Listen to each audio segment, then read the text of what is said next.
কেউ যদি 10 বার সূরায়ে ইখলাস বা কুল হুয়াল্লাহ সূরা পাঠ করে, কয়বার? 10 বার, রাতে দিনে যে কোনো সময় 10 বার যদি কেউ কুল হুয়াল্লাহ সূরা পাঠ করে, আল্লাহ নবী সাল্লাল্লাহু আলাইহি সাল্লামের হাদিসে ওয়াদা রয়েছে, আল্লাহ তাআলা ওই ব্যক্তির জন্য জান্নাতে একটা বিশাল প্রাসাদ নির্মাণ করবেন।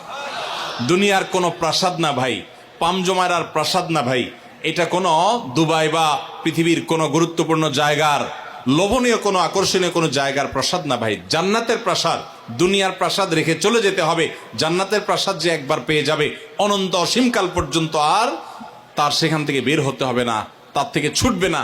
আল্লাহ আমাদের সবাইকে ফজিলত অর্জন করার তৌফিক দান করুন, বলুন আমিন।